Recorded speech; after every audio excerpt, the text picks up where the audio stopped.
Buongiorno. Good morning.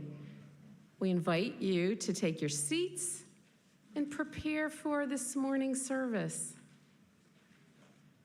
On behalf of the worship committee, we welcome you to the Unitarian Universalist Congregation of Columbia. My name is Bethany Storlazzi. My pronouns are she, her, and our minister is Reverend Stephen Robinson.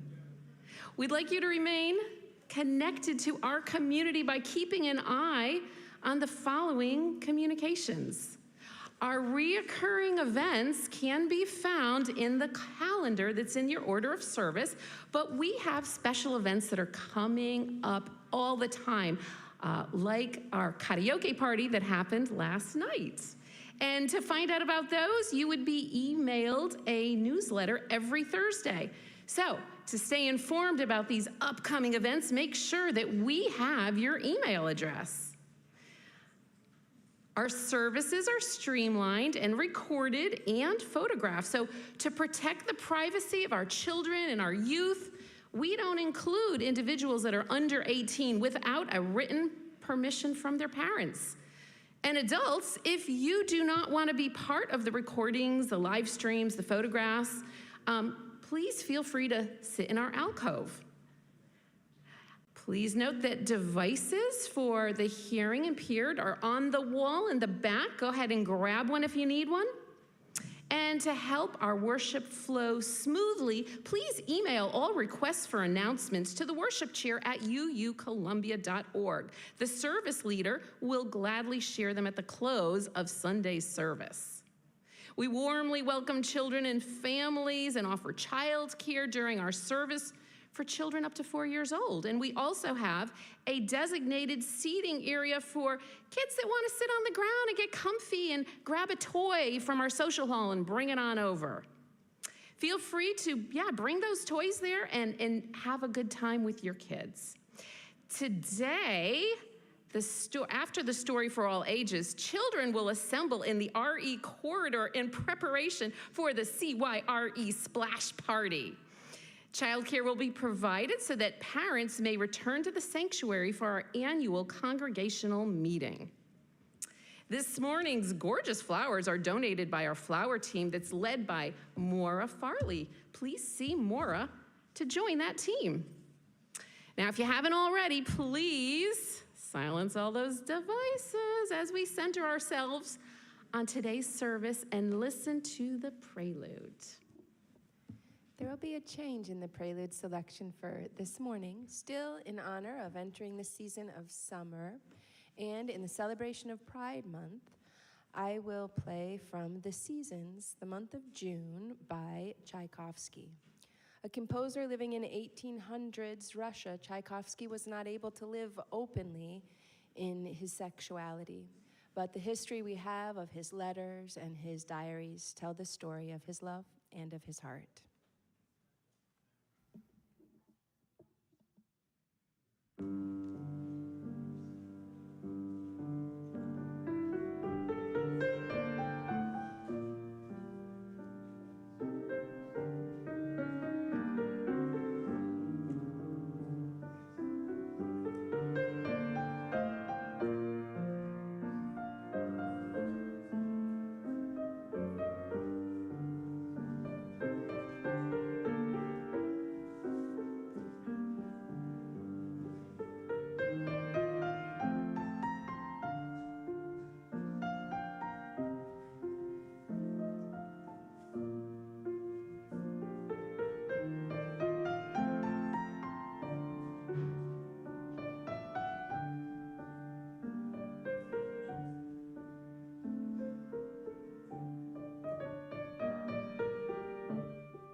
Today, the congregational covenant will be led by Louisa. So please rise in body and spirit and join her.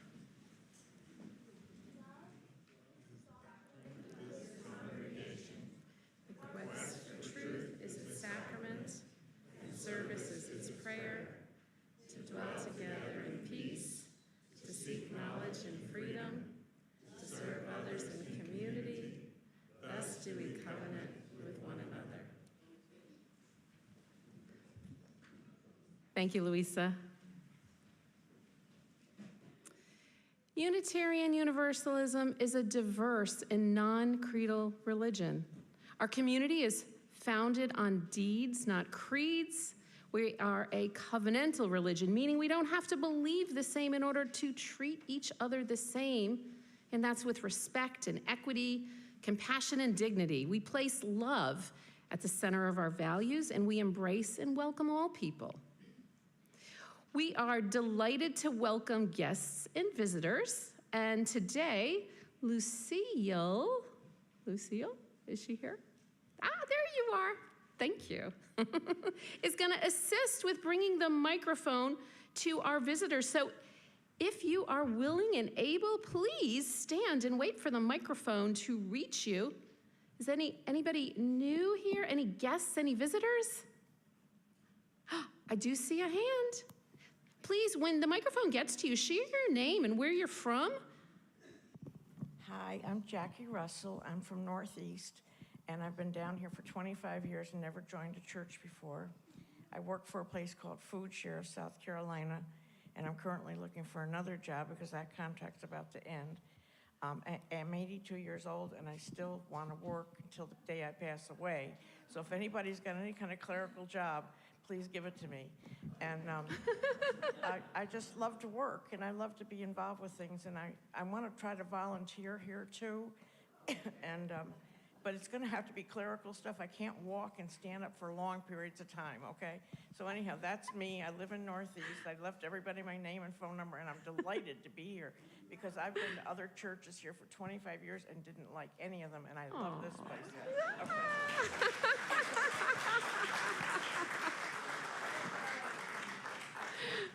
Any other guests or visitors? Ah, there's another hand in the back. Fantastic. Please let us know your name and a little bit about yourself. Hi, my name is Abby. I'm from Spartanburg. Grew up here, went to school, lived in Spartanburg, and I'm from the Unitarian Church there. So shout out them. I'm a teacher for the deaf and hard of hearing, and I'm gonna move to St. Louis to pursue my master's in August, but I'm so excited to be here. Fantastic. Thank you. Fantastic. Any other hands? No. Okay. Thank you, Lucille. Jackie, Abby, and any other visitors that did not raise their hand? If you'd like to learn more about the UUCC, there's visitor cards in the back pockets of your chairs. Fill one out, put it in the collection plate as it goes by, and we can email you about our events. And if you're not receiving our emails, like about that karaoke party that was fun last night, you also can fill out one of those cards to get on our email list. Our board members and committee chairs welcome your questions and comments. Board members wear green name tags. Thank you all for being here. Our chalice lighter today is Izzy. Izzy's a rising 10th grader at Dreer, where she runs cross country. She's also a devoted violinist and enjoys playing her instrument periodically right here at the UUCC. Two of the things that bring her to this space are the CYRE activities and the high school youth group. Thank you, Izzy.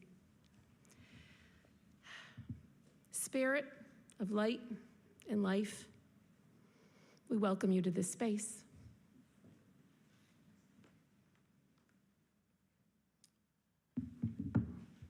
One of the beautiful opportunities that we have as a Unitarian Universalist congregation is to join in a relationship and affiliation with a community minister, someone who is actively engaged in working in the community and is affiliated with us and in agreement with us to do that good work. And it is my pleasure and honor to be able to introduce to you today the Reverend Laura Kim Joyner. And I'm going to ask Laura Kim if she will join me up on the stage. If you will look in your order of service, there's an insert that we will use to do a short installation of our community minister. And next Sunday, Laura Kim is also going to be sharing the sermon. And so you have an opportunity next week to hear of the good work. And Laura Kim's going to share in just a few minutes some of the emphasis of her ministry. But please join me in our installation of our community minister.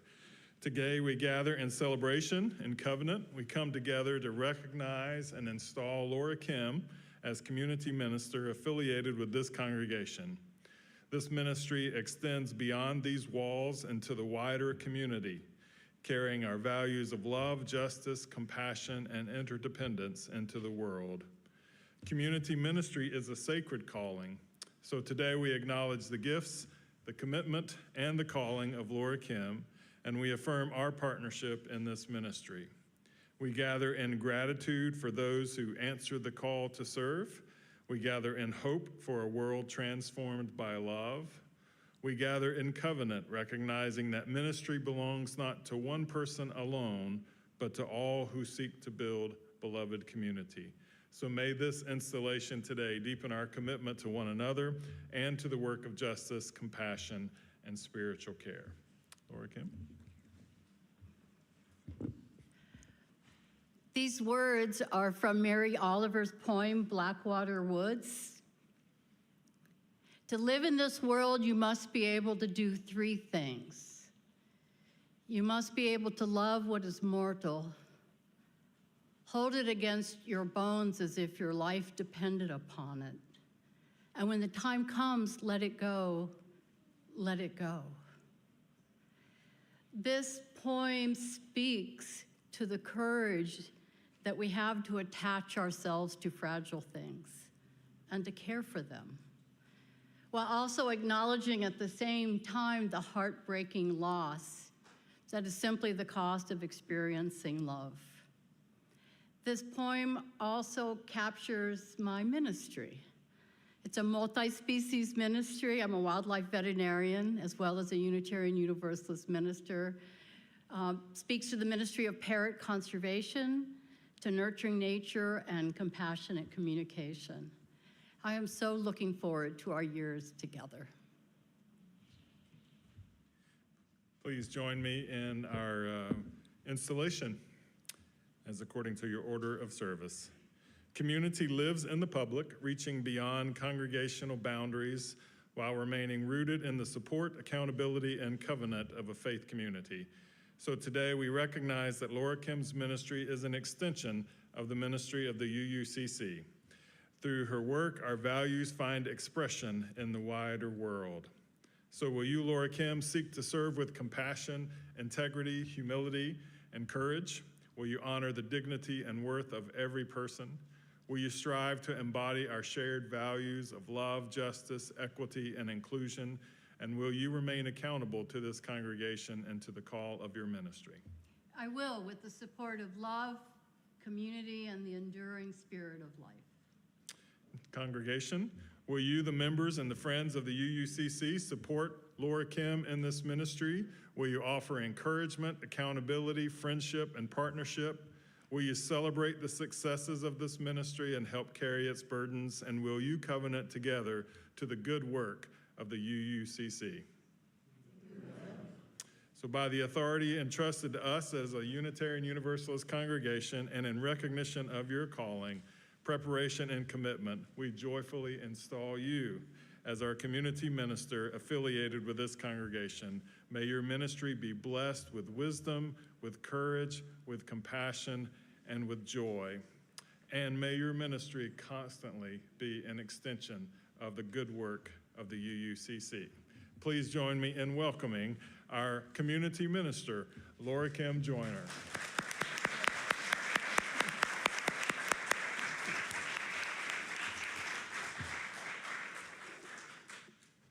I invite you to join in singing hymn number 402, From You I Receive.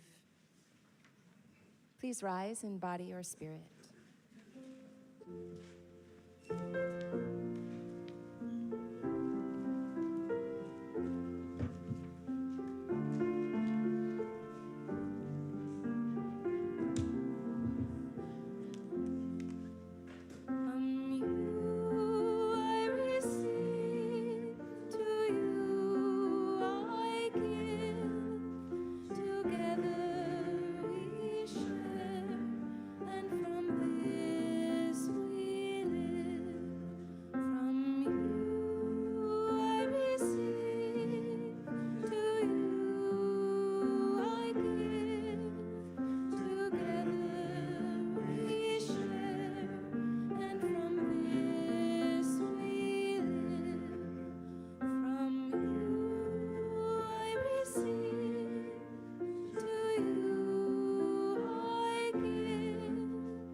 Be seated.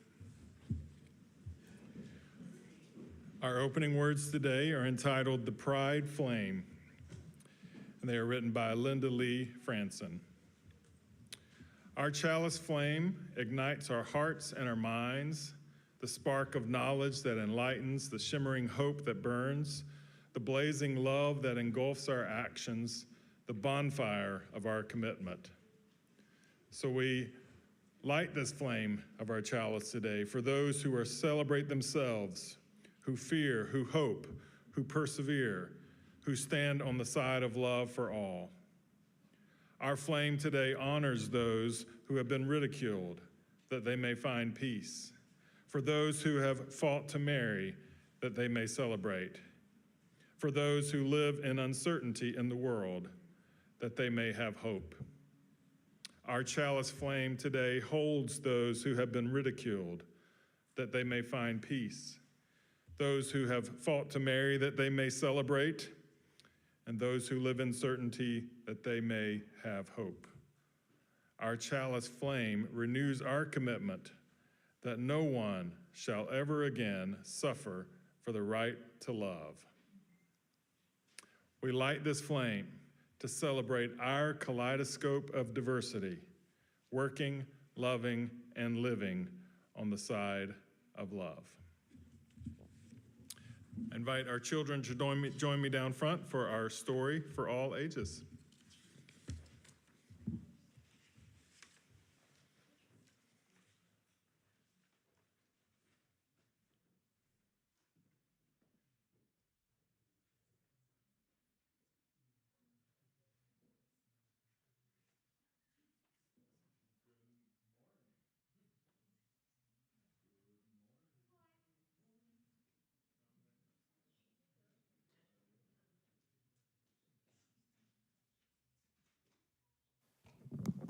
There we go.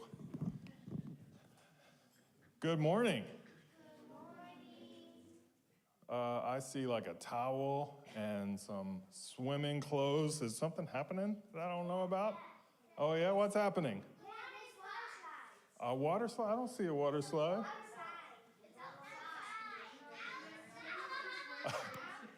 Oh, you just wear, hey, it's a UU church. You can just wear your bathing suit to church. That's all right. Oh, it's a surprise. Well, very cool. I'm glad you have something fun to do this afternoon, this right now, actually. You're about to head out there as soon as we wrap up. But before you go and have fun, because I know you're out of school for the summer, right? So before you go and have some fun, we're going to do a little math.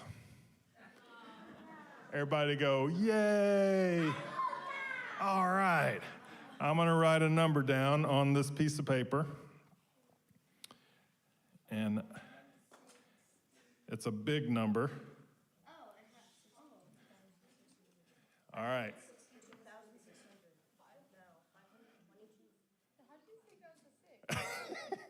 I'm sorry, I don't write fives really well. They look like twos or maybe some odd thing, a Greek letter. My 6 is backwards? All right. All right. So maybe I should have printed this out because my writing, I was getting a lot of critique. But the number, I just said, is that a 2? All right, I'm going to tell you the number. How about that? It is 525,600. Does anybody know the significance of that number? No. Yeah? Nope. Oh, is that the amount of money we spend each year? That's our budget? I don't know. Like, we'd have to get the finance committee involved with that. That's money I spend? No. Oh, you got an idea, Luna? What? Oh, the candy we eat in a year. Oh, we have an answer up here. It's all, this is how many minutes are in a year. 500 and, maybe if I had did it in song, 525,600 minutes. You know that song? That's from the play Rent. Jonathan Larson wrote that beautiful song to kind of think about a way to celebrate a year. And instead of thinking about all the ways that we sometimes celebrate our year, to actually celebrate it with love and beautiful memories. So before you go and play, few of you just give me like one good memory that you have from the UUCC this past year. The chocolate auction.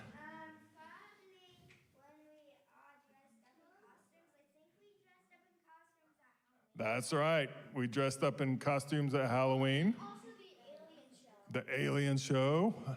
alien show. The Easter flower communion. All right. The maypole. Karaoke party. That was pretty recent. Karaoke party. You said Reverend Stephen's sermons? No? Is that what you said? Oh. The lock-in. All right. So I got you. I'm sorry. I thought I heard sermon. So, well, cool. That is a great way to remember our year here at the UUCC of all the things that we celebrate. And you know, while you're out there enjoying yourself on the water slide, we're going to do some of that same work in here. We're going to reflect back on our work that we've done in our UUCC over this past year and get ready for the year ahead of us. So, thank you all for coming down and head to the water slide.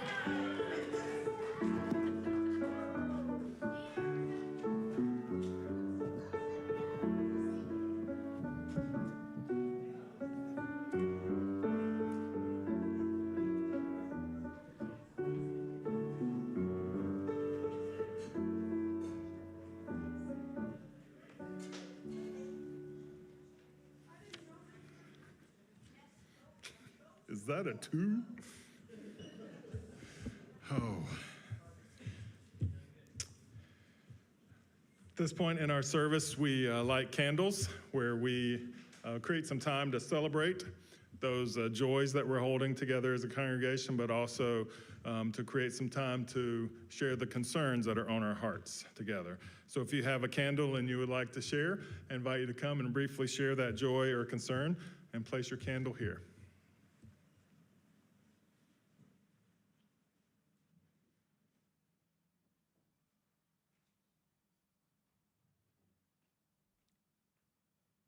I'm lighting this candle for Mary Martin. I'm actually lighting 2 candles.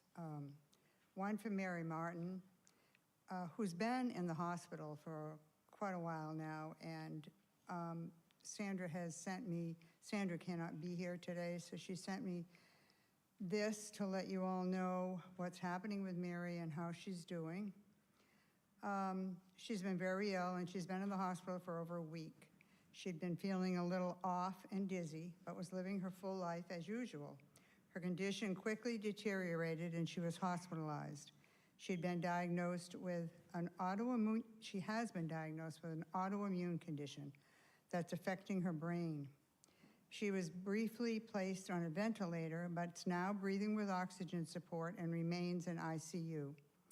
Her sister Cheryl has been in close communication with the caring committee and has come to realize just how important the UUCC community is in Mary's life.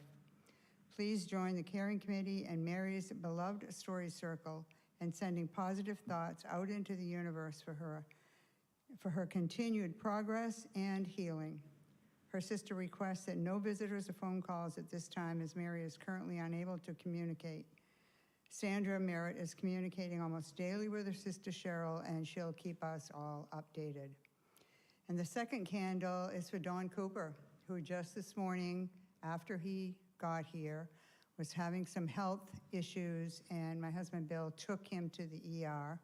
At this point, they both are still there, and they're still trying to figure out what's happening with Don. So keep Don in your thoughts too, okay?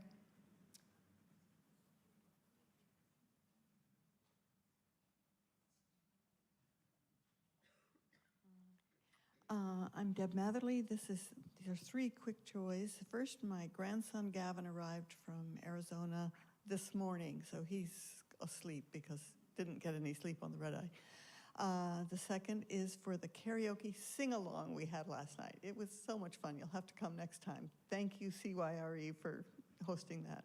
The third is to thank Linda Brennison for her 3 years as our worship chair. She's just been a marvelous inspiration to all of us.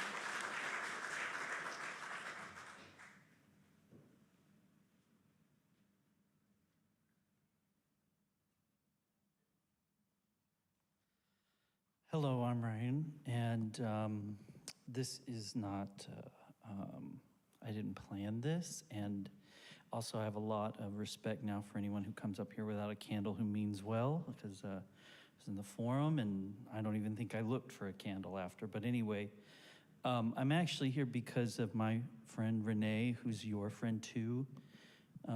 She has not authorized me to say much, so I'm doing what best friends do when they think they know best and hope that it works out well, but her father's life is nearly at an end.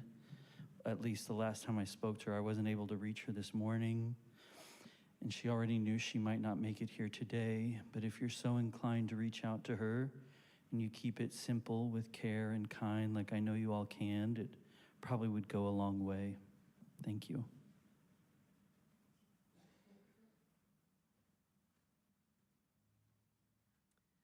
Good morning, I'm Kate Noel Wells. I have one joy and two concerns. My joy, which is just a tiny bit belated, is that my husband Andy and I just celebrated our 14th wedding anniversary at the end of May. So corollary concern, as you guys might have noticed, Andy is not here with me today. He has not been here with me very much lately.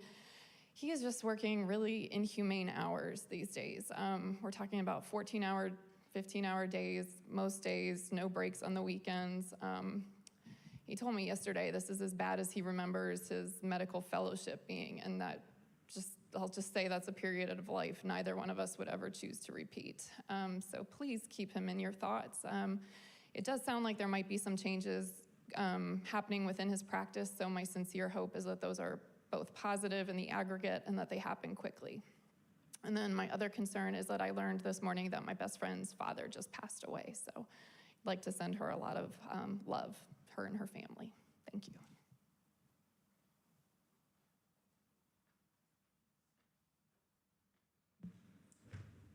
I have a candle of joy, but before I do that, I want to add to what Bonnie has shared about Don Cooper. When we arrived here this morning, just Richard and me, he told us he wasn't, when you say, how are you doing? He said, I don't think very well, which kind of alerted us. And he told us that he had fallen twice this morning and had, lost his thought processes while he was driving here. And he didn't really know where he was. And I immediately said, Don, those are stroke symptoms.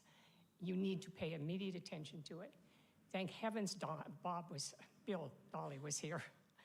And he was the only one here that could take him. So he immediately took him over to ER. And I've since gotten a message from Bill because I told him I was going to do this.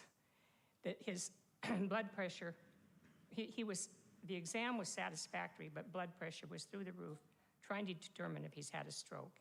He's alert and responsive, so let's just, and maybe if anything more happens, Bill will let me know. But I had a joy. It's in my pocket.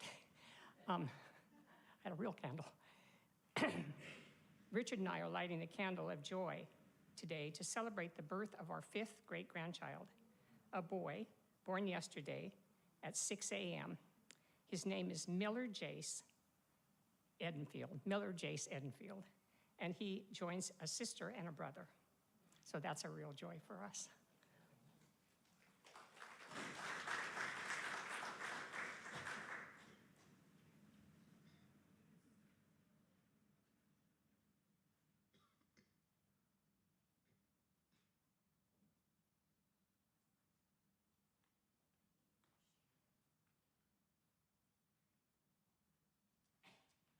Good morning. I'm Lee Mingy, and I have a virtual candle, but it's official because I signed in for the meeting and was rewarded with this virtual candle. It's a joy. I've returned recently from London, Julian's hometown. The fact that I was able to make the trip is an amazing joy. And I must say, I have returned with a few pounds sterling in my wallet, hoping that it will happen again. On this trip, which I couldn't have made without the help of a dear friend, I did touristy things, plays, operas, a bit of gallery looking, saw 3 dear friends, and Julian, in a couple of pill bottles, came with me, and apart from being in scattered in a friend's garden, he has joined the flow of the Thames, which is quite symbolic in that this river flows into the ocean that he crossed many years ago to do graduate work, and his life was ever changed from then, happily.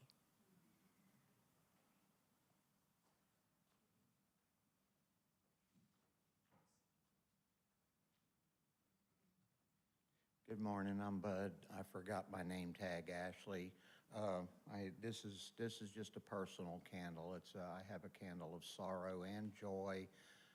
The sorrow is he's no longer with us. The joy is he was here, and today would have been his 67th birthday. This is for the purple one.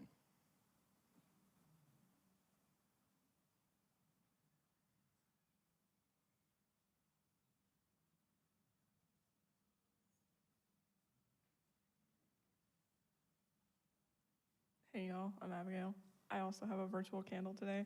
I think this is a joy, I'm pretty sure. I started my new job about 2 weeks ago, and it's going really well for the most part. There's a lot to do. And I'm having a little bit of trouble being management. I don't know how to ask other people to do things. I just want to run around and do it all myself, and they don't really like that. So any tips would be greatly appreciated. It's also a lot of change, and that's scary, but in that already being scary, I've recently gotten this one's a sorrow. Recently gotten some news that my grandfather is probably never going to leave the house again. He's gotten like a hospital bed and everything, and the doctors are coming out of the house. So, yeah, that blows. And right before my long commute to Aiken, my car started acting up, but that's fine. I'll fix that. So yeah, thanks. So maybe I'm last. I'm sorry. It seems like maybe there were a lot of folks talking, and I actually have a candle, and the reason I have one, but I'm going last, is what I want to talk about for just a second, and that is this is a candle of gratitude for just shared work. A couple of things happened to me just the last couple of days related to this, and I wanted to share those and just say thank you to people. I usually with this water slide party, there's a lot of work that goes into ordering it and just moving it around and moving water hoses and things. And for a long time, there was a small group of people who were a part of that. And yesterday, I had two moments. One moment yesterday where I just thought, oh my gosh, I forgot to order lunch. And George said, I got it done. Lunch is ordered. And then this morning, I arrived with water hoses in the back of my car, and I'm getting ready to pull them out, and I'm thinking, oh my gosh, there's no snacks. And I look over, and George is setting up snacks. And then the last thing is just walking people out today, and George has gone to get the food, and I didn't think that I was going to be the person that had to watch children during the service, and I was excited to sit with my wife and be here in the service, and there was nobody there, and all the kids were just running and going and down the slides, and it was exciting, and I wanted to share their excitement. And at that moment, I turned around, and Scott and Matt walked out perfectly ready to watch kids so that I could run in to light this candle of gratitude for shared work that we do here. So thank you.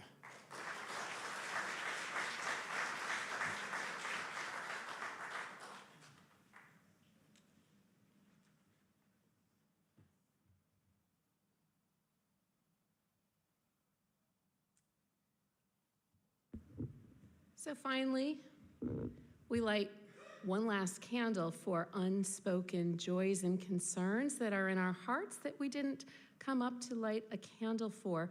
But at this moment, I want to add one more thing to this candle, and I want to charge it with visibility, because I found out this week that our religion, as well as our friends in the pagan community, are no longer visible to the United States military. We have been dropped from the list of recognized religions. I am a military wife of 35 years. So this is to help Pete Hegseth see us, see me. We are still here.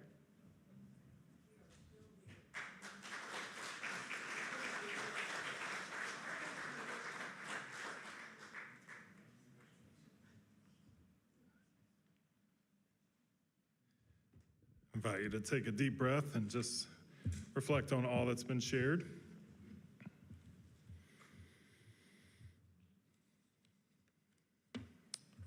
Thank you. As we prepare for our offering this morning, it's my pleasure to introduce our Share the Plate recipient for the month of June, which is the free medical clinic. And Karen Pumphrey is going to come and share a little bit about the work of the free medical clinic.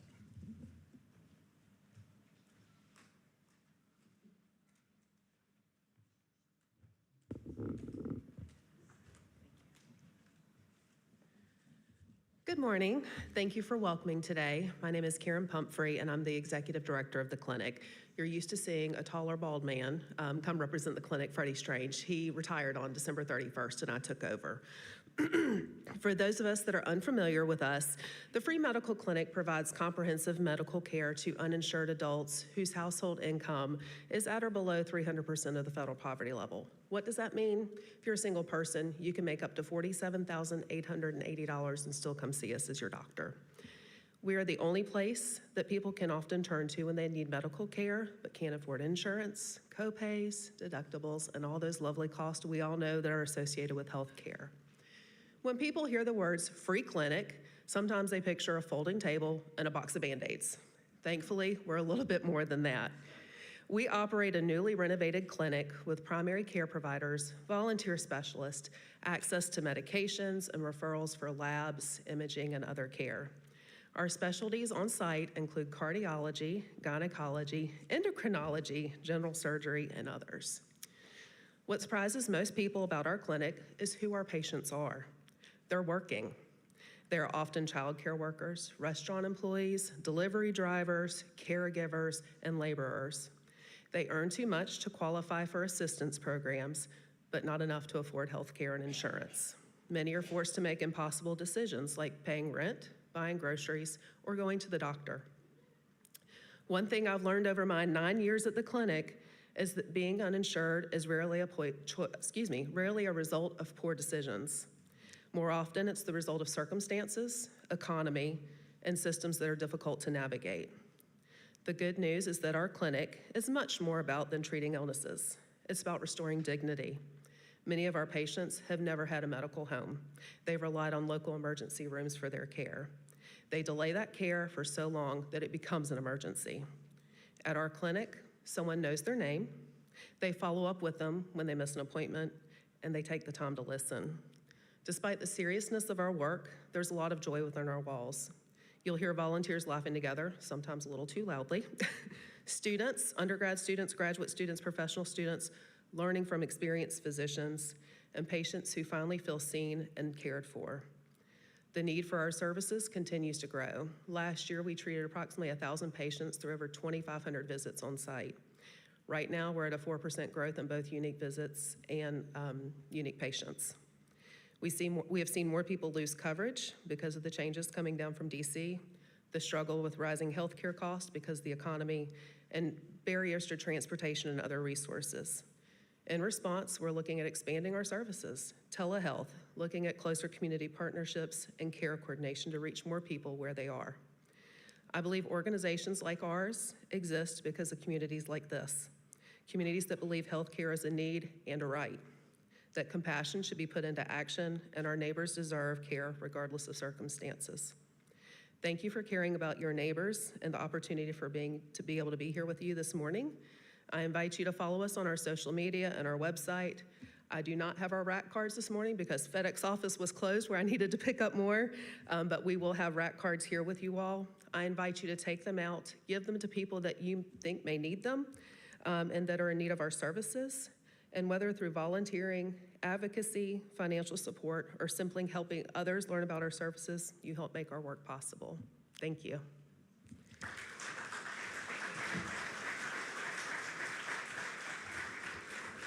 Thank you, Karen. We celebrate you in the new role at the Free Medical Clinic there on Hardin Street, and celebrate also the opportunity to support you in the good work. I invite our ushers to come and receive our offering as soon as Anna introduces our offertory song. Our offertory song is Seasons of Love from Rent by Jonathan Larson. If it's familiar to you, I invite you to join in singing or humming or dancing.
celebrate our offering today, symbol of our commitment to our good work.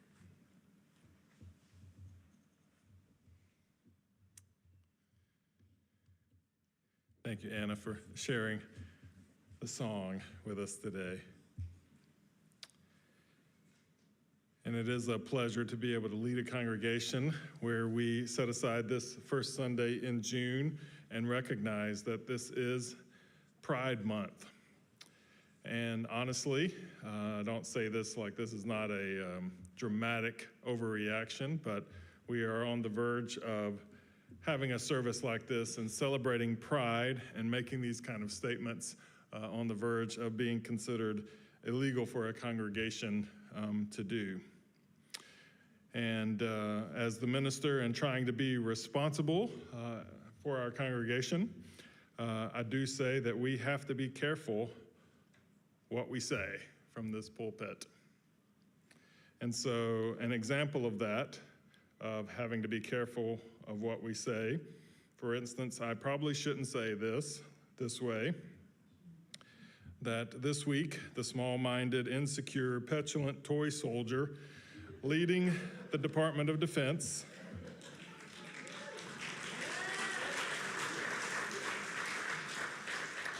the man who ignorantly quotes Quentin Tarantino lines from a movie and a prayer believing they are sacred Jewish and Christian texts, that man issued an order for the military to stop recognizing over 200 approved religions in the ranks of soldiers, including Unitarian Universalism. Yes, UU is not a recognized religion in the military chaplaincy and is prohibited from anyone in the military identifying that way.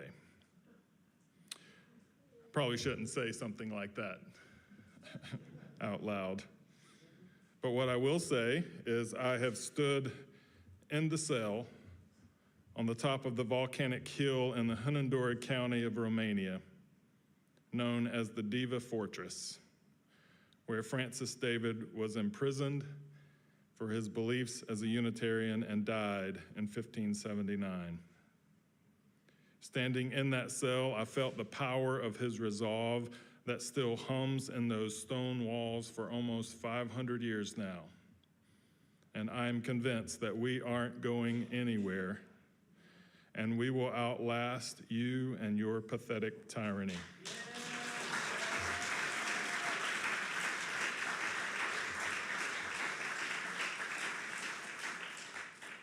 Probably shouldn't say things like that, huh? Try to censor myself better in the future. But with a similar resolve, in the early hours of June 28th, 1969, at the Stonewall Inn in Greenwich Village, a bar that was frequented by same-sex and transgender patrons was attacked by police officers and began arresting and assaulting people for two things: alcohol violations and inappropriate clothing, meaning non-gender conforming clothing. 6 days of riots and fighting. And as foreign as that can sound to you and me, it really doesn't sound that way anymore in our current culture and our current climate. I could be convinced that that happened yesterday based on the news that we experience. The Stonewall riots did create a turning point in LGBTQ plus activism, and it shifted everything from this passive assimilationist strategy to more of a confrontational advocacy. The first Pride Parade to commemorate the one-year anniversary of those riots took place in 1970, and from that point on, June has been designated as Pride Month. 8 years later, Gilbert Baker created the first Pride flag for the San Francisco Pride Parade that's currently still on display in the GLBT Museum in the Castro district of San Francisco. I remember a interview that was done of Mayor Ed Koch, who was the mayor of New York City from 1978 to 1989. He was born in New York, served as a New York congressman from 1969 to 1978. And in this 2011 interview with American Experience, they asked him about his experience of the riots and the Stonewall, and also the growth of the Pride movement that happened in New York. He said there were often complaints from people about police entrapment, from the homosexual community in subway bathrooms. And he said, I complained to Mayor Lindsay, to the police commissioner, and then eventually Mayor Lindsay stopped it. Years later, in 1974, Mayor Lindsay issued an executive order banning discrimination based on sexual orientation in city employment and housing. Mayor Beam did not reissue that executive order, as they had to all be reissued by every new mayor. But then he did when he became mayor in 1978. He remembers different turning points along the way, victories that they would have as a city and setbacks that they would have. He remembers every pride parade that he watched on the sidelines, and says his most memorable pride parade was in 1984 when he became the first mayor to march in a pride parade in New York. For him, he said, all of those memories are woven together in this history in the same way that the pride flag is woven together as a part of that history. We know as Unitarian Universalists to remember something is more than just recalling the facts and the details and the moments. It's reconnecting ourselves to the threads that weave our lives together. Memory is one of those sacred ways that we make meaning. Through remembering, we honor the experiences that came before us. We recognize truths that shaped us into who we are as individuals. We identify all those transformational moments of connection and reclaim at the end of it who we are, and realizing all of that experience reveals the truth of who we are. As UUs, we understand that truth is not found in one single story, but in all the stories that shape our shared human experience. And then we hold all those stories together in a moments of care. Remembering helps us feel empowered by connecting to all of those moments that have shaped us, created community for us, and then will continue to do the same for us into our future. In the 1990s, when Jonathan Larson was working on the musical Rent, he wanted to create a ballad that almost had the feel of a sacred hymn. He wanted to tell stories about people living on the margins while celebrating their resilience, their creativity, and their love, everything about them that overcame their hardships. And so he asked the question in song, how do you measure a year? How do you shift away from our culture's focus on calendars, schedules, and transactions? How do you measure the 525,200, according to some, minutes in a year? How do we measure them? And the great answer to that is, what about love? What if we decided to measure our year with moments of love?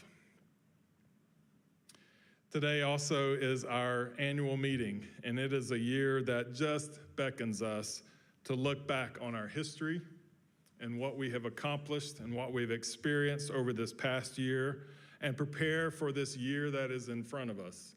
We are so appreciative to the leadership of George Johnson as our president, our board, all of our committee chairs, all of those people who have worked on various committees to do the good work of the UUCC.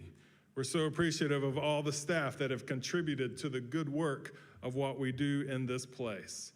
So how do we measure in this annual meeting what has happened at the UUCC since we gathered a year ago for our annual meeting? All the services, the meetings, the conversations, the connections, the cups of coffee, the cookies, the work of social action, planning a peace poll in our yard, the music, the sermons, especially the short sermons. Glad no one said amen. I actually looked back over the sermons as part of preparing for today, of all the sermons that I've preached since June of last year. And one thing that I really thought is how fortunate you are as a congregation that I take one Sunday off every month and to get to hear from someone else. There we go.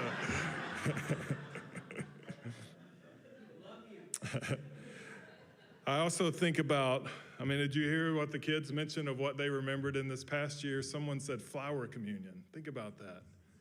A ritual that we do every Easter that celebrates something different of what they experience in the rest of our culture, and something beautiful.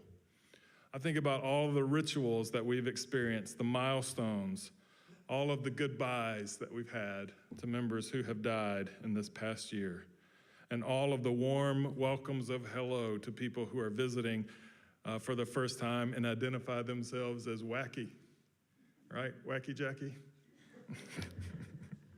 That's how Jackie introduced herself to me today for her first time here. Wacky fits right in here. I think a lot of our members are wacky, including me, by the way. Wacky is a good thing. So how do we accept that invitation and that respond to that question of measuring our year at the UUCC? How do we measure all of the work that we've accomplished and all that we've experienced? Why don't we accept the invitation of Pride Month and the invitation from Jonathan Larson and measure our year in love? When we remember these moments of love, we are empowered to continue our good work in the face of challenging and daunting opposition. So here's to pausing and reflecting on 525,600 minutes of love in this year behind us, and recommitting ourselves to the work of love in the year that is waiting for us.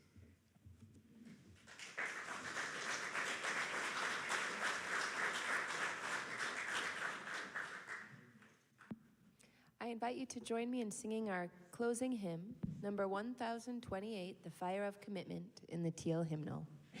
Please rise in body or spirit to join in singing.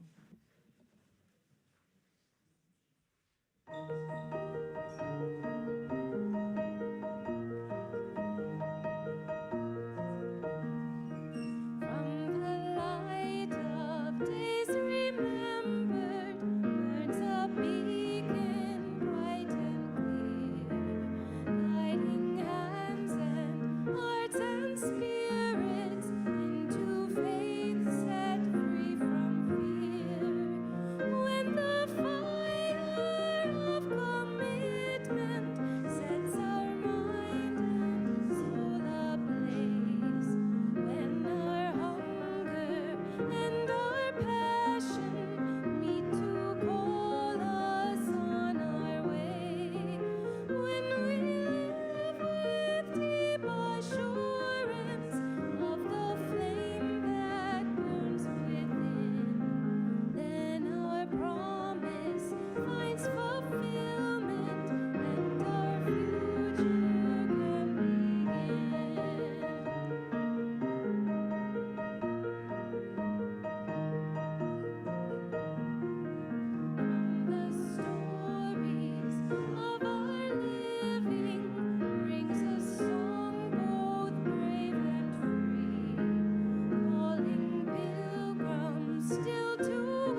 Just as one more reminder, as our closing words, 525,600 minutes. How do we measure a year at the UUCC?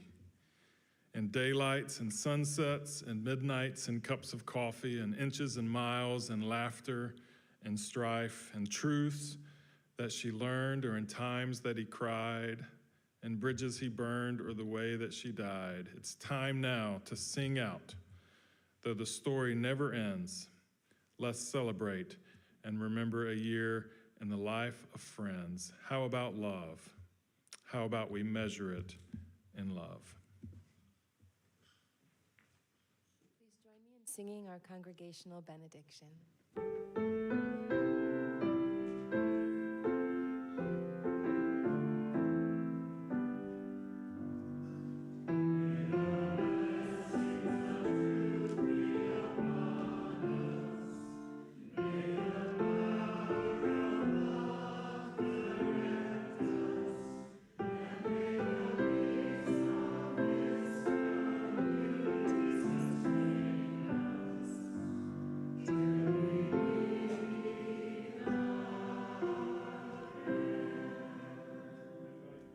Be seated for just a moment. We have a couple of announcements, and then we'll have some instructions for our annual meeting and opportunities to switch into your swimsuit if you want to. We have just one announcement today, and that is to please remember that we have our annual meeting today, which will start approximately, at 12:15, right on time. So please be sure that you've signed in at the foyer before joining the meeting if you have not done so already. Thank you. All right, see you back here in here in about 10 minutes, so it gives you time to grab a cup of coffee, and we look forward to our annual meeting. Thank you.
And a quick announcement for those who are with us online.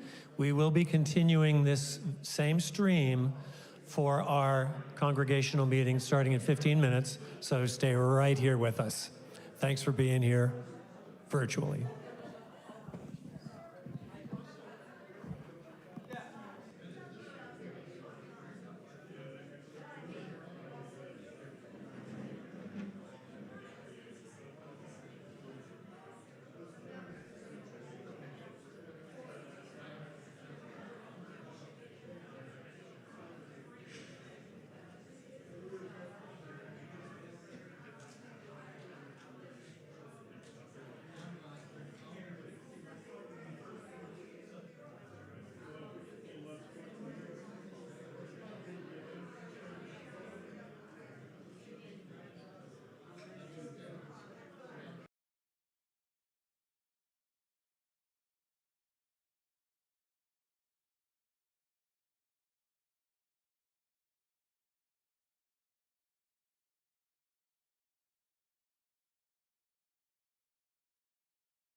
Okay, that's good.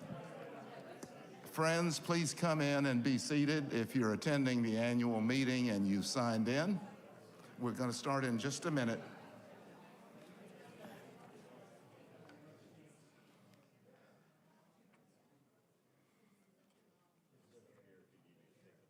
Thank you, Don.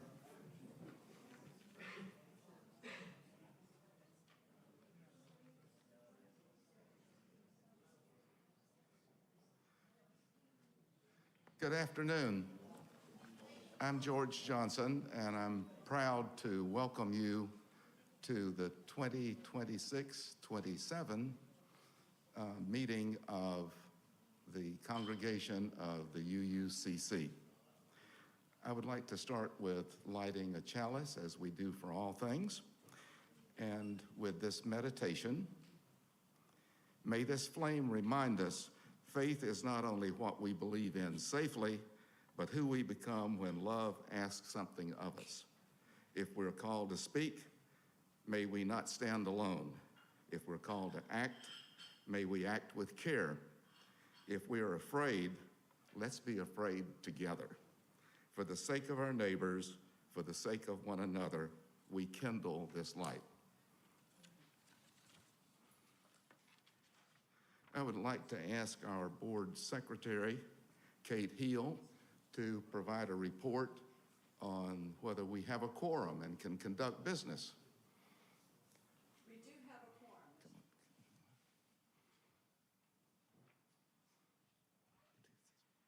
We have a quorum with 61 or 62, I think we're up to, attendees. Thank you, Kate. And thanks to all of you for being here this afternoon.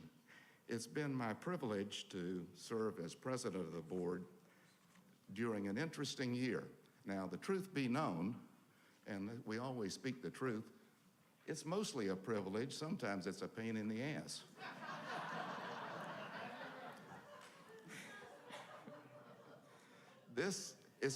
It has been a joy and a privilege because it's been a year when the congregation has sought not only to strengthen our own community, but to deepen our engagement with our larger communities that are around us, our neighborhood, our state.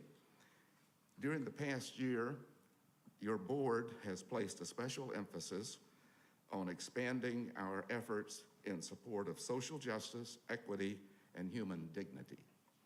We believe our faith calls us not only to care for others within these walls, but to work for a more just and compassionate world beyond the walls. One of the most exciting developments has been our growing commitment to serve as a hub for Unitarian Universalism around the state when it comes to activism, to training programs, organizing advocacy efforts, and bringing people together to talk about those universal problems. In May, your board also voted unanimously to join an organization called More Justice, a diverse coalition of Midlands congregations working together on affordable housing, mental health access, and gun violence, with more to come. Our decision on that reflects our belief that meaningful change happens when people work together across lines of faith, race, and background. So I've asked Sharon Givens, our co-chair of the Social Action Committee, to please come and share what this partnership means for our congregation.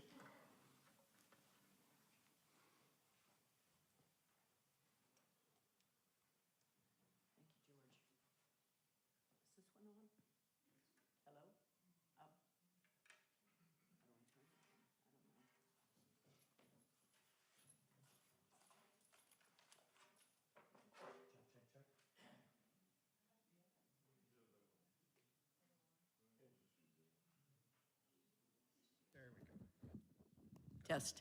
Oh, there, yes. Okay. So first, thank you, George. UUCC is officially a member congregation of More Justice. Thanks to the Board of Trustees. Yes. Thanks to the Board of Trustees' unanimous decision in May at their meeting. We have joined an interfaith network of 27 local congregations that are culturally, economically, racially, geographically, and religiously diverse, but all with a mandate to do justice in our shared community. We are excited by the opportunities More Justice membership provides to UUCC to live our values in the broader community and grow our presence among local communities of faith and in the Midlands. How did we get here? More Justice was formed in 2017, and since its beginning, a steadily increasing cohort of our UU social activists have participated and learned how the organization works effectively for justice. In particular, we recognize the tireless efforts of Connie Quirk and Kevin McKinney while leading the Social Action Committee, and for their continuing work on the Board of Trustees as we build this new relationship.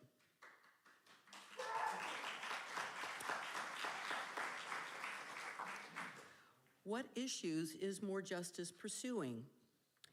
Community problems that affect large numbers of people, especially the marginalized. Gun violence, affordable housing, mental health, food deserts, and educational equity are just a few, and no doubt that list will grow. How does More Justice work? An annual cycle focuses on one problem and its potential solutions while monitoring previous actions. Problems are selected in congregational processes: talk, listen, and prioritize, then research, report, write, and revise. What is the problem? What are viable solutions? Accountability comes next. About 8 months into the cycle, More Justice leaders, congregations, and elected officials assemble for Nehemiah Action. On hearing the problem and solutions, officials are asked to make accountable commitments to act. For example, change public policies, procedures, and legislation, and provide funding and resources. This year, the chosen issue was housing insecurity specific to Richland County. More Justice leaders asked officials to create and support a dedicated housing trust fund, separate from the Midlands Trust Fund, to focus on low-income earners who spend more than 30% of their income on housing. Council members from the Affordable Housing Ad Hoc Committee reported progress on funding construction and down payments, and they promised to push the dedicated trust fund. Housing insecurity and its ripple effects on employment, education, children, and health remain ongoing issues. Would everyone here who has attended a More Justice event please raise your hand? Wow, that's fantastic. Thank you, thank you.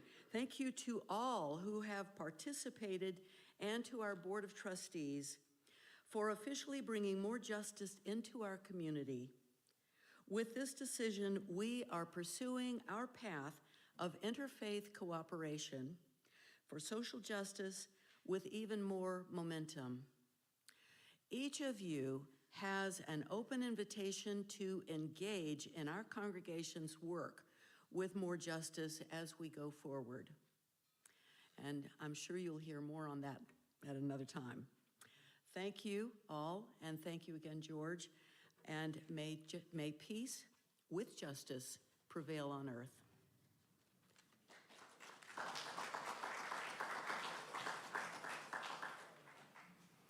Thank you very much, Sharon. I think this is something very exciting to look forward to.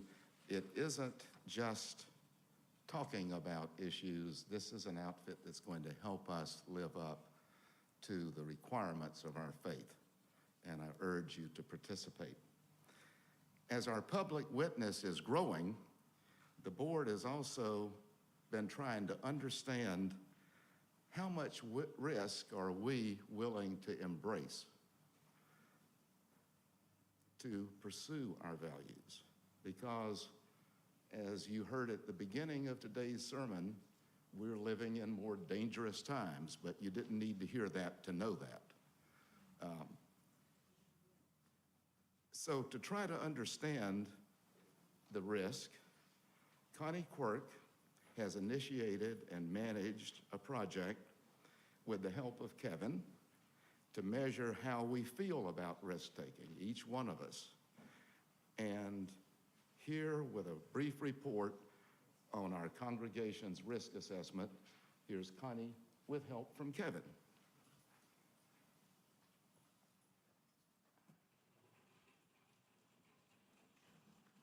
Thank you, George. Okay, our first question is why risk assessment? We know that times are not normal in America today. Every day brings news of official acts in conflict with our UU principles. And we know that those carrying out these unjust acts are highly resistant to change. This raises the question, what are we willing to do in this reality to further the cause of justice? Not long ago, we celebrated in this room the lives of Viola Davis and James Reeb, who at Selman paid the ultimate price to advance equality and justice in our nation. So we know that standing up for justice is not risk-free. It's not a risk-free proposition. What risks are we as a congregation willing to take?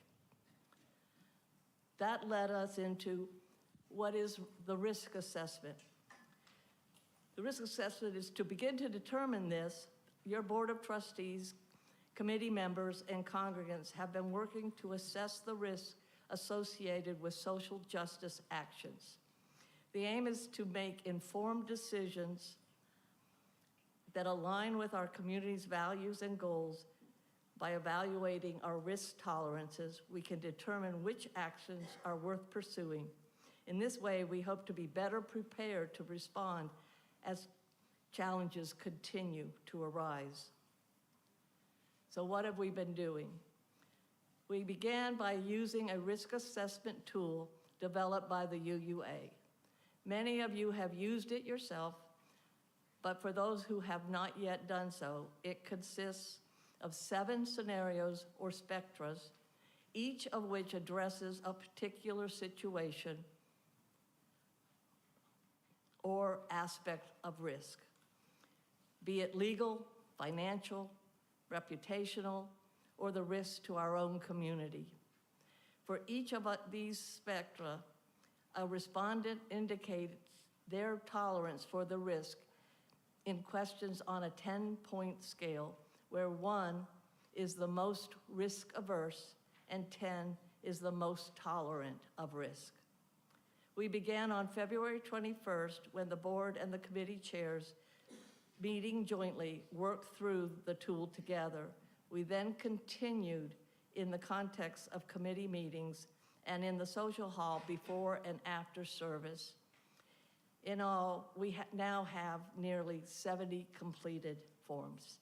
Kevin is going to walk us through the spectrum. Yes, you should have handouts, or at least you may have handouts. We made quite a few of them. And also we have it on the screen, although I'm conscious that, no, we have people over here too. Can you all see it? Okay. Okay. We're trying to get the best angle on that screen so as many people as possible can actually see it. But apparently it's working for most of us. So first of all, what are the spectra of risk? This will be familiar if you've already done it, and if you have, I want to say thanks.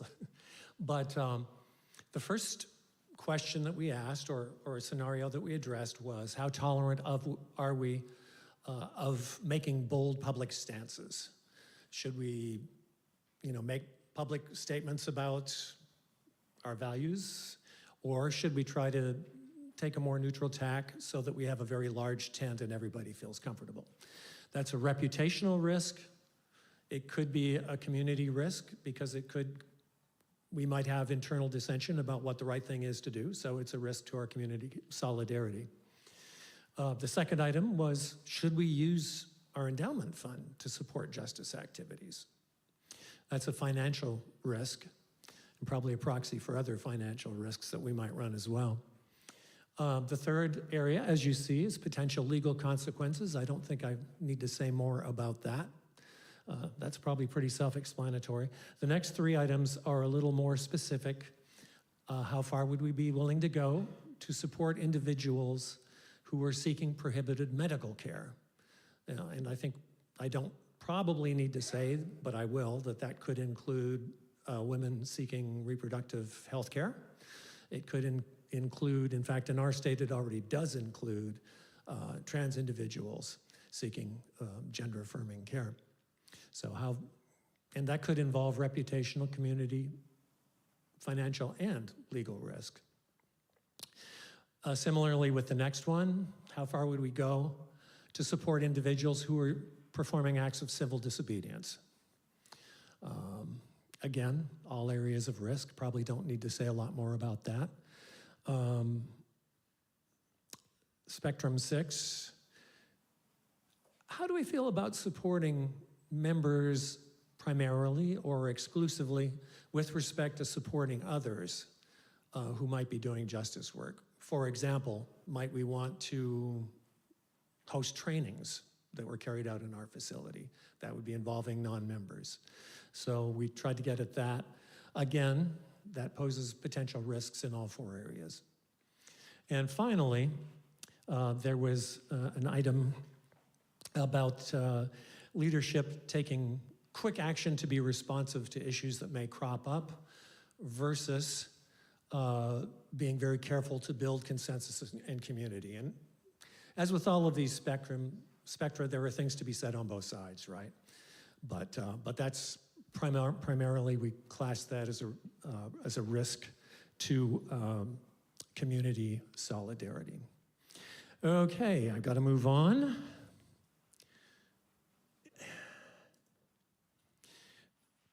Because this is the results.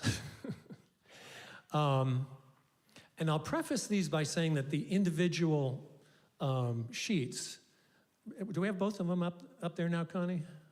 Out in the CYRE wing? Yeah, we have two. We don't have The leadership one. Okay, we don't have them all. We have the congregational one, which is 40 plus responses, and they're up there in the hallway for your inspection. That's kind of the raw data. And as Jenny observed to me before this started, it does show that there's a lot of diversity of opinion, which isn't captured in this graphic. We had 10s, we had 1s, and we had them in a number of areas.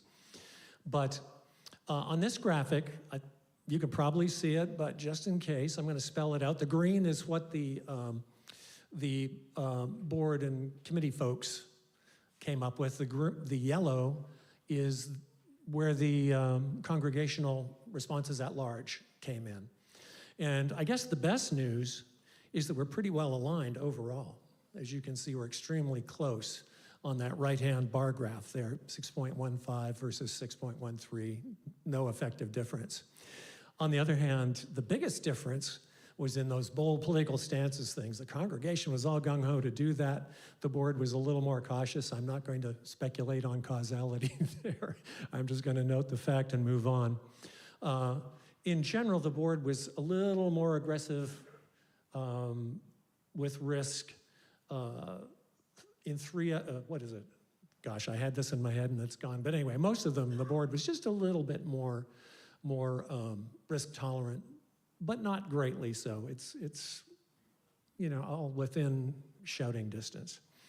And the last thing I want to note is that everybody was most conservative about the use of the endowment fund. Many of us are aware that that's meant to be a long-term thing and we don't want to burn the seed corn. So it doesn't surprise me, and I don't think it surprises many of us that was something that we were more risk averse than with regard to the other actions. All right, so I'm going to move on to the final slide because I said I'd be brief. These are means. We will proceed with the analysis, and Connie's going to talk more about that when I finish this part in a sec. But this last one tried to break things down a little bit more, and it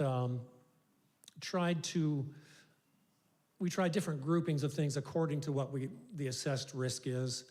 The way they did the spectra wasn't really super congenial to doing that, but we did it anyway for what insight it might provide.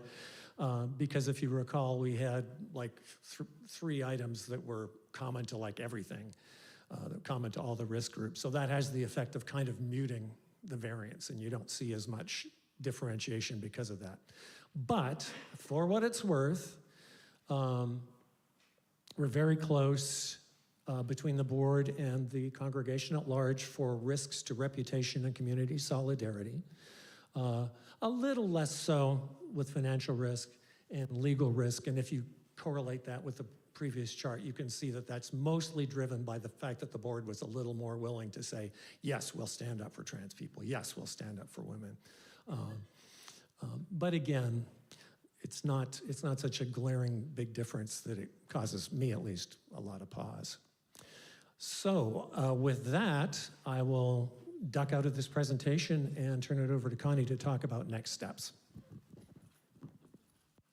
The next steps are very brief, but once we did this, talk about maybe we should look at the median as well. So we're planning on doing that so that we can see how many are above the median and how many of us are below. The next steps, we'd like to ask those who haven't completed this assessment. We are going to put it on the website so you could take it in your home, and you have until mid-July, because Kevin and I are going on the pilgrimage trip, so we won't be here. So we'll look at it again when we get back. And in August, I've lost some of this. In August, we will begin to hold more group meetings. And what we're going to do is look at the history of this church, look at what's going on in our community, and analyze different scenarios about how do we feel, what are the pros of those scenarios if we chose to do that action, and what are the cons, and is it worth it? And so that we know when something comes up, we have a good idea how the congregation itself feels about things. And for instance, and I was reading that, I'm trying to remember her name. Anyway, you guys were probably all here, most of you, when the Confederate flag was taken down from the State House, okay? And a young black woman was going up the post. Well, did you know that there was a white male activist who stood and held onto the post down below because the police wanted to taser her?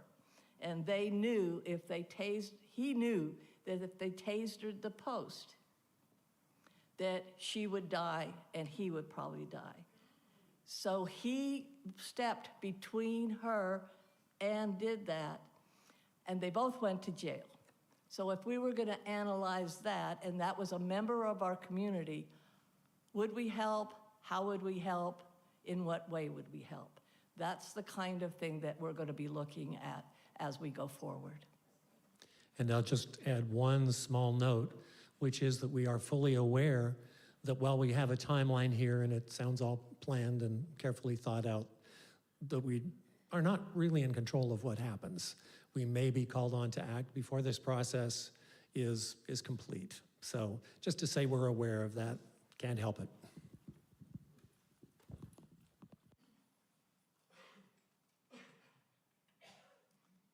Thank you, Connie and Kevin, and thank you for providing such great leadership in getting this assessment done. It's something that we've needed for a while,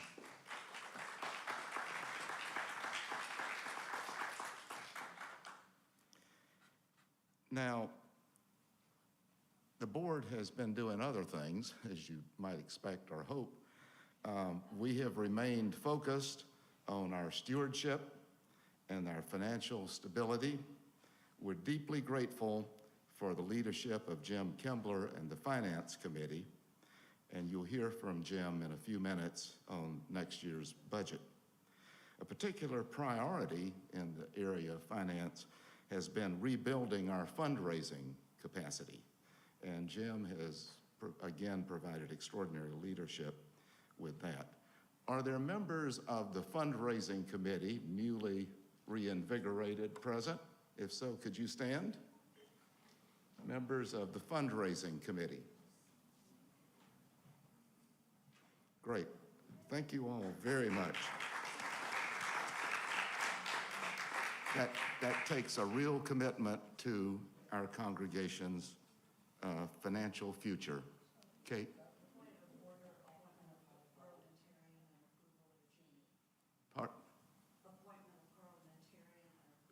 Okay, we haven't reached a voting stage or discussion stage yet, but we will do that. Okay. So in a few minutes, Jim and our treasurer, Michelle Curry, will talk about the budget and our overall financial outlook. The committees are the heart and soul of the UUCC experience, our community.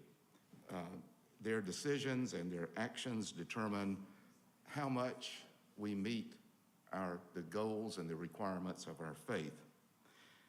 With much gratitude in mind, I can tell you that many committees have performed at high levels this year. Today we have time I want to take the time to recognize just one, and that's the exceptional performance of the Personnel Committee. Under the leadership of Melody Smith and Tom Clements, I'll tell you what they've been doing. During this 1 year, we started out pretty early with 2 completely unexpected key staff turnovers, DRE and bookkeeper. It doesn't get much more essential than that. We also lost the assistant sexton, and the board has just recently approved a new key position, audio-visual technician. With the leadership of Tom and Melody, I think the Personnel Committee filled those positions in what must have been record time. Tom keeps records on things like that, so he'll probably know. Tom, Melody, and any members of the Personnel Committee, can you stand, please, and let us recognize you?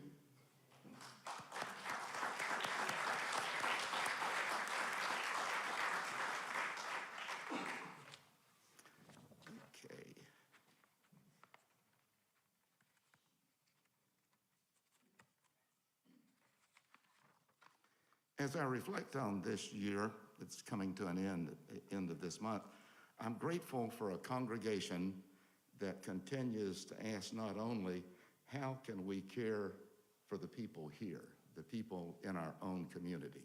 We've been asking that a lot as a board since I've been on it, and especially since the end, let's hope it was the end of a pandemic, which required extraordinary work to recover.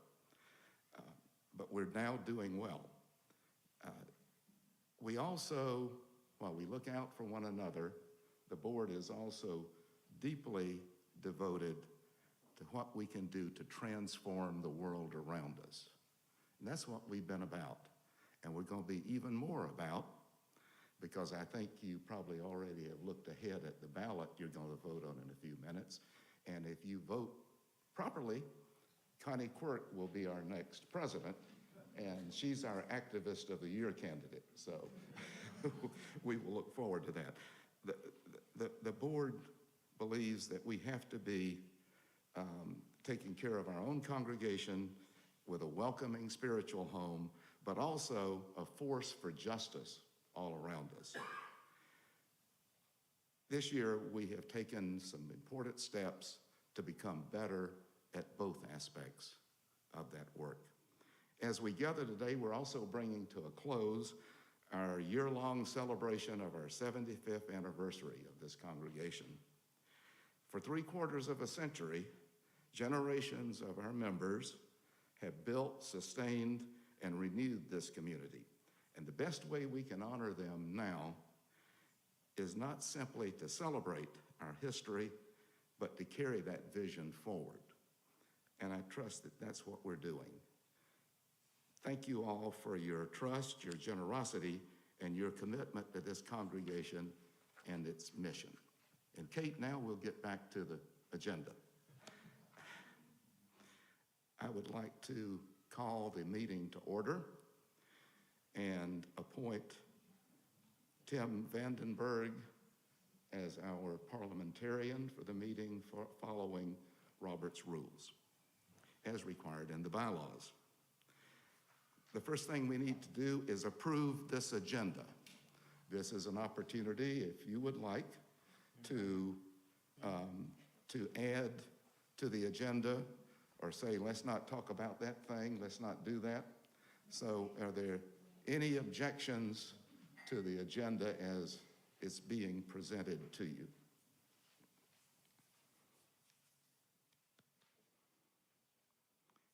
Can we have a motion from the floor to approve? Thank you. Okay, motion is made and seconded. Any further discussion? All in favor of approving the agenda, say aye. Aye. All opposed, say no. Thank you.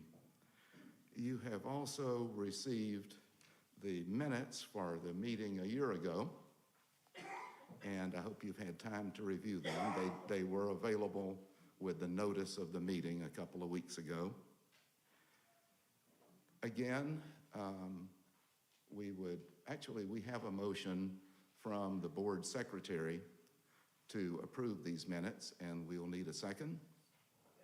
Second. All in favor of approving the 2025 minutes, say aye. Aye. All opposed? Thank you. Thank you very much. You have also received the access to the annual committee reports under the title 25-26 Annual Committee Report for all the standing committees. If you have questions, I think most of the committee chairs are probably here today and would be happy to try to answer you. Any questions about committee reports? Tim?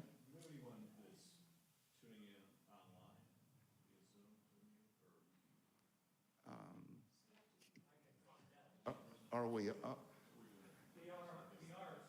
still. Yeah, we're streaming, yes. And that's ordinary. Okay, but it's not. Okay. Yeah, yeah. It's okay. Thank you. Thank you, though. It's all right because, as I'll point out with our first vote, you have to be here to vote per our bylaws. So, but they can watch and participate if they like.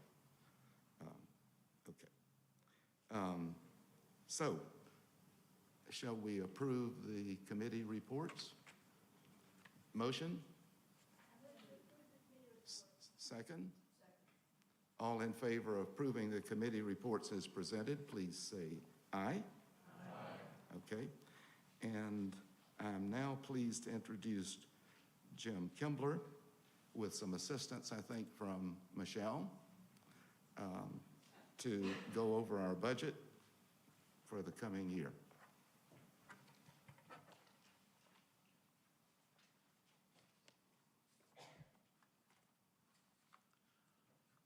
You can come up, Michelle.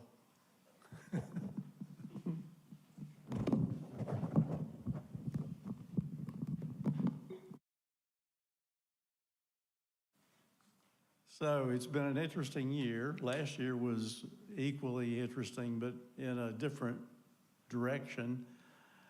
And we realized when we met with the executive committee in 2025 that we needed to do something. And that something was called raise revenue and be more responsive to our needs. It's been a banner year. I've got to tell you, I just want to thank you all for your extraordinary giving. Pledges are up In fact, the number of pledges that were increased is 7 times as high as the number that were decreased. And some of those increases were substantial. Thank you, one and all. We also are projecting that our fundraising income is going to be at about $20,000 this year. We're focusing on some very specific events that you'll hear more about. We want to make this a regular part of our life here at UUCC and do it in a meaningful, entertaining, and hopefully community way so that we can actually maybe even outgrow our social hall and fill up the streets with people from Shandon to come join us. The budget request from committees for 26-27 currently stands at about $318,000, which is slightly less than the request last year. More importantly, revenue is balanced with projected expenses. That's always the goal of budgeteers, and I'm so fortunate to have a treasurer in Michelle because she's got such vast knowledge and is able to balance things much more quickly than me. Our belt tightening has been very effective, and not one program has suffered with the development of this budget. Some important details. We have budgeted $7,200 or half of the UUA dues request for the dues payment, as we did last year when we paid $6,000 in dues to the UUA. The UUA bylaws don't say that we have a specific amount to pledge. They have a stated goal of a little more than 6%. But fortunately, their bylaws just say that we have to make a financial contribution, which we do.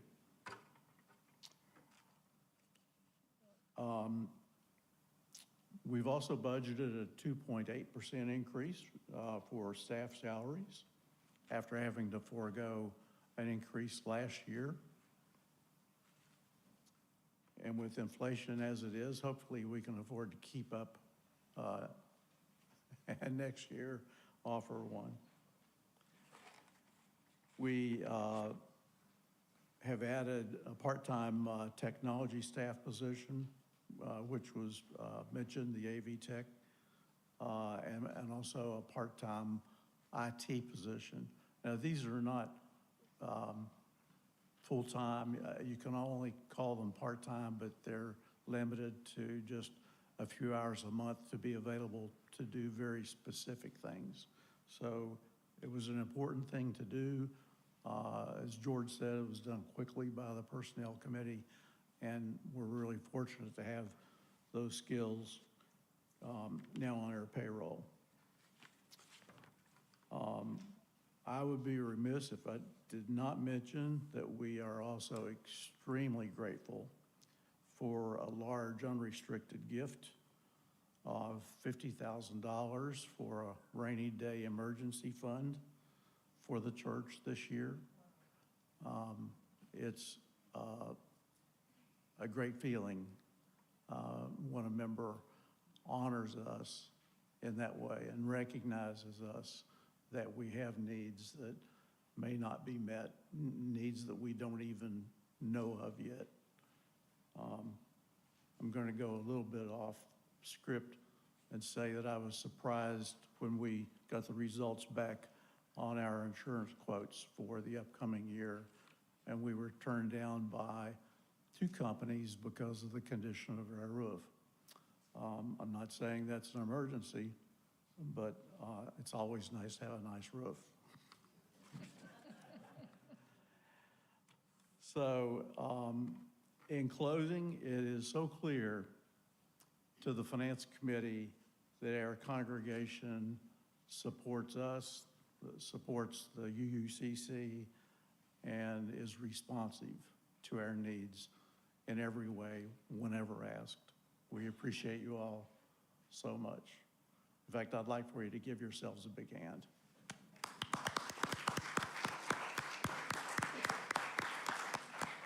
And now I'll invite Michelle to go over any important things I missed.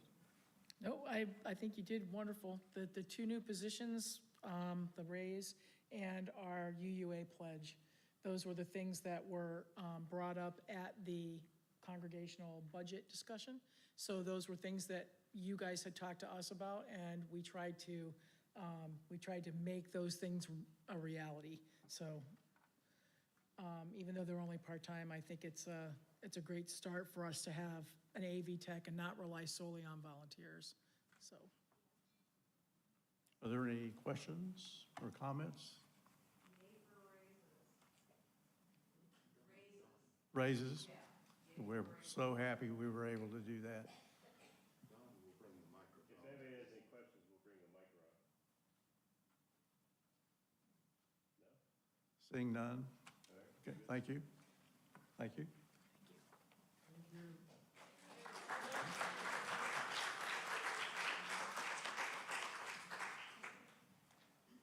He didn't say it, but Jim Kimbler just put a motion on the floor, and that is for the congregation to approve the presented budget, the proposed budget for 26-27.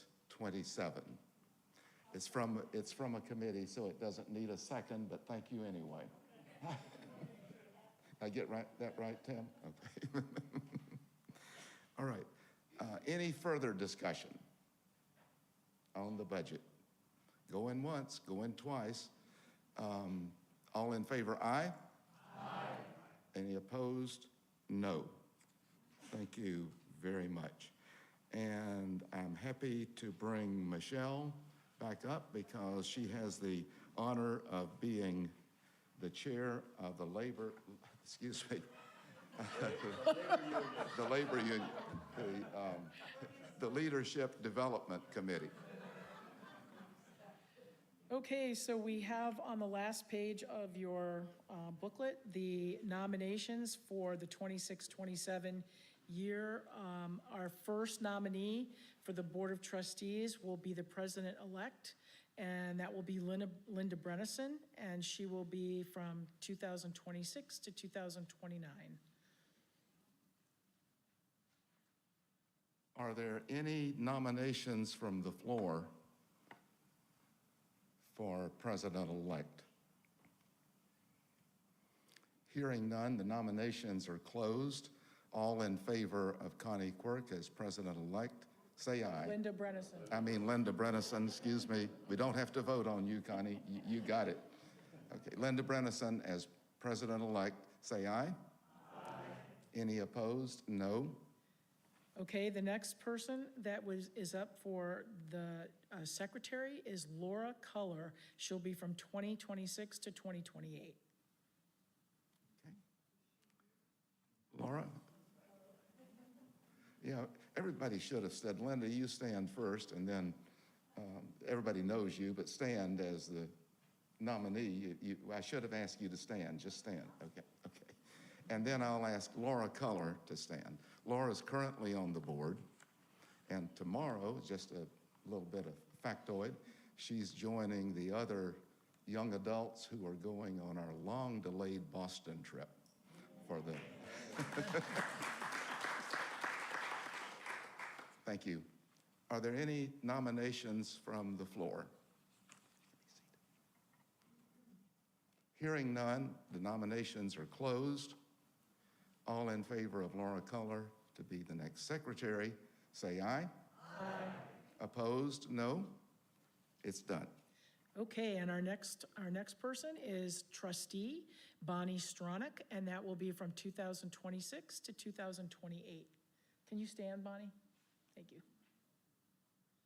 We can do both board candidates at the same time. All right, and Kevin McKinney will also be trustee from 26 to 28. And will you stand? Thank you.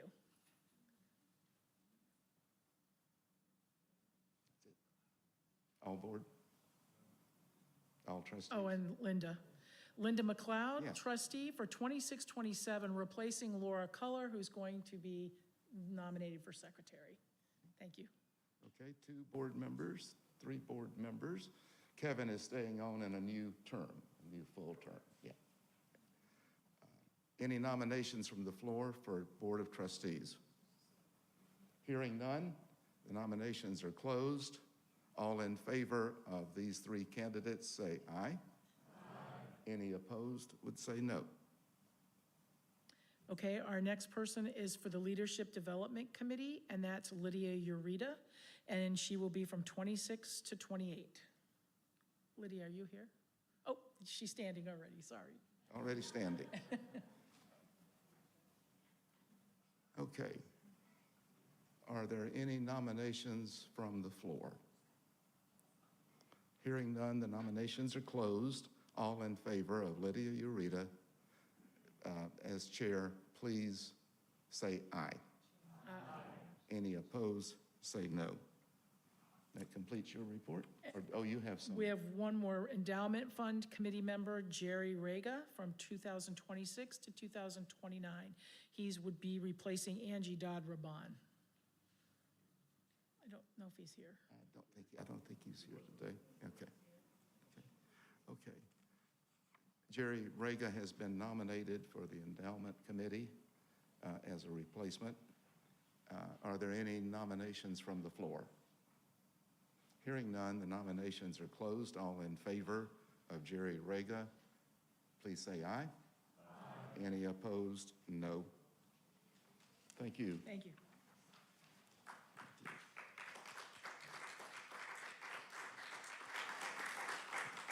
And you've heard a lot of new information today about things we're doing on the community front. I think that what you heard is sort of dramatized today by the installation of a community minister. And we're so happy that Reverend Dr. Laura Kim is with us and will help extend our reach beyond these walls. We're doing a lot of the right things, and thank you all for it. This is a time, I wanted to say that if you have questions about more justice and questions about the risk assessment, which is fascinating stuff, please see the respective presenters who can tell you a lot. I would urge you to be on the lookout this fall for more about more justice when they have what they call house meetings. That'll be an opportunity for everybody in here to get involved. Melody? They are the Share the Faith recipient for July, so we will have a speaker. Okay, great. So could you take the microphone to her? Sorry, I can speak louder. They're the July Share the Faith recipient, so we will have 2 speakers next month for more justice themselves.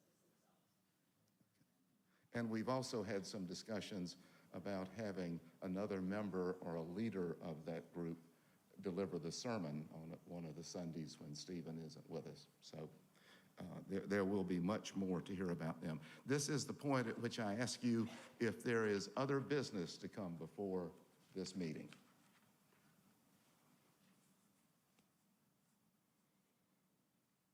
Hearing none, I'll entertain a motion to adjourn the meeting. Seconded. All in favor, get up and go. Thank you, George, for your work. Thank you for being here. Thank you for being here. That was great. Good, thank you.